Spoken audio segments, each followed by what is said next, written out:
இந்த கேக் பார்த்தீங்கன்னா 1/2 kg white forest cake தான். ஆல்ரெடி இதே மாதிரி ஃபர்ஸ்ட் டைம் நான் வந்து ஒரு கேக் பண்ணியிருந்தேன். அந்த ரெஃபரன்ஸ் வச்சு நீங்கள் எனக்கு இதே மாதிரி பண்ணி கொடுங்கன்னு சொல்லி கஸ்டமர் கேட்டிருந்தாங்க.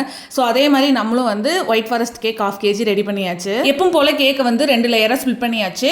ஃபர்ஸ்ட் லேயரில் வந்து ஸ்ட்ராபெரி க்ரஷ் ஃபில்லிங்க்கு கொடுத்துக்கிட்டேன். செகண்ட் லேயரில் பார்த்தீங்கன்னா ஒயிட் சாக்லேட் வந்து பொடி பொடியாக கட் பண்ணி அதை வந்து செகண்ட் லேயருக்கு ஃபில்லிங்காக வந்து கொடுத்துக்கிட்டேன். அதுக்கப்புறம் க்ரம் கோட்டெல்லாம் கொடுத்து ஃப்ரிட்ஜில் வந்து ஒரு 1 மணி நேரம் செட் பண்ண விட்டாச்சு. க்ரம் கோட் கொடுக்கும்போது விப்பிங் க்ரீம் வந்து அதிகமாக யூஸ் பண்ணக்கூடாது. ஐசிங்க்கு நம்ம எவ்வளோ வேணாலும் விப்பிங் க்ரீம் யூஸ் பண்ணலாம்.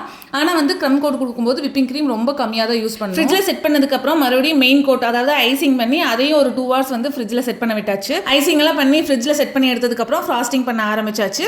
கஸ்டமர் கேட்ட மாதிரியே நான் ஃபர்ஸ்ட் கேக் எப்படி பண்ணியிருந்தனோ அதே ரெஃபரன்ஸ் வச்சு தான் இந்த கேக்குமே நான் வந்து ரெடி பண்ணியிருந்தேன். கஸ்டமர் வந்து ஒரு 100 கிராம் ராகி பிஸ்கெட்டும் கேட்டிருந்தாங்க ஹார்டின் ஷேப்பில். அதுவுமே வந்து சூப்பராக ரெடி பண்ணியாச்சு. இதே மாதிரி homemade cake, brownie, cookies, cup cake, tea cake இதெல்லாம் வேணும் அப்படின்னா மறக்காம கீழே இருக்கிற வாட்ஸ்அப் நம்பரில் வந்து ஆர்டர் பிளேஸ் பண்ணிக்கோங்க.